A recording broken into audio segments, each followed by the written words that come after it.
Clark walked off that court with a black eye. And the person who gave it to her? No suspension, no fine. No punishment of any kind. The referee saw it, looked right at it, and waved it off.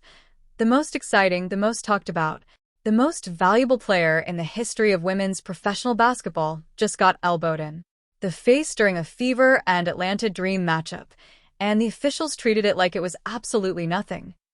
Like it did not happen. Like they were looking at a completely different game. Just complete without she plays this under the fold.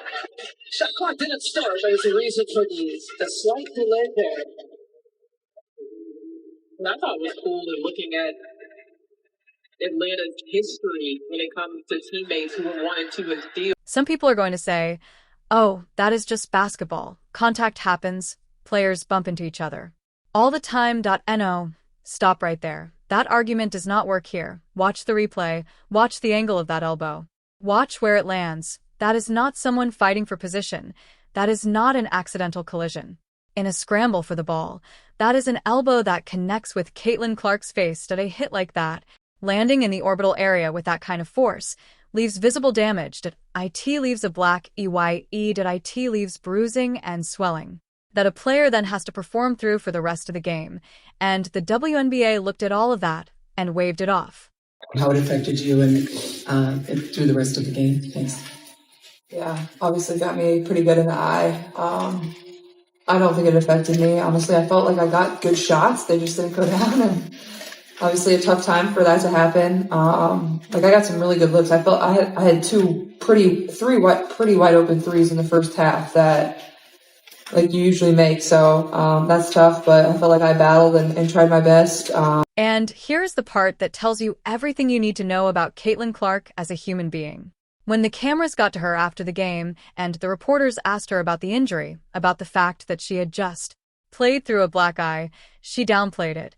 She said it was feeling better. This is not one bad night in Atlanta. This is a pattern. And when you stack up every single moment, every hard foul, every unnecessary collision, every elbow, every play that went just a little further than it needed to, you see that Caitlin Clark has been absorbing physical punishment in this league at a level no other star player is dealing with. Game after game, city after city, hit after hit. That was the story tonight. Outscoring the Fever by 2.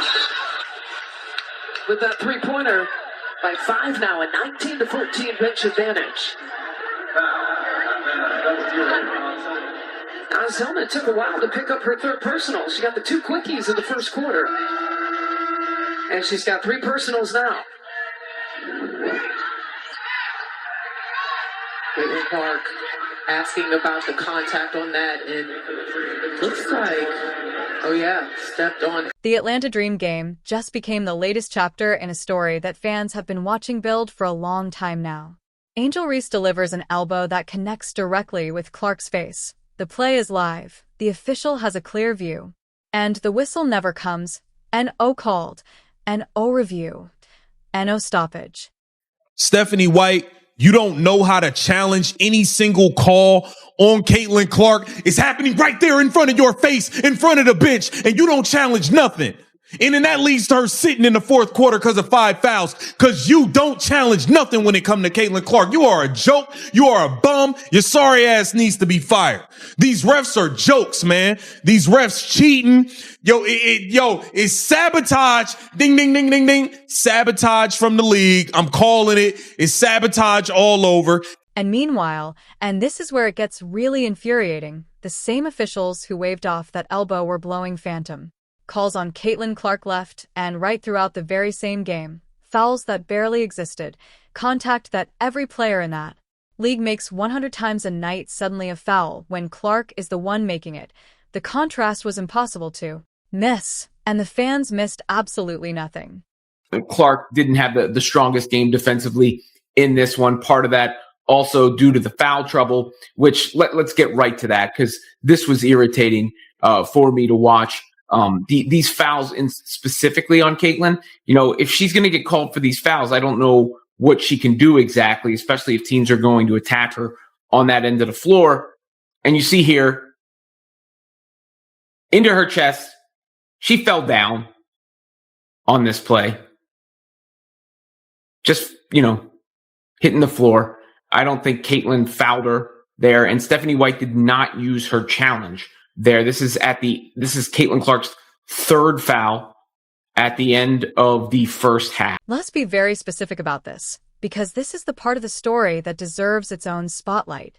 During the Fever and Atlanta Dream game, Caitlin Clark was being whistled for fouls on plays that were barely fouls, ticky-tack contact, marginal calls, the kind of plays that go uncalled in every other matchup on every other night in this league, suddenly worth stopping the game when Clark is involved.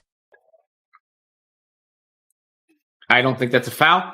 I think, Stephanie White probably should have used a challenge there.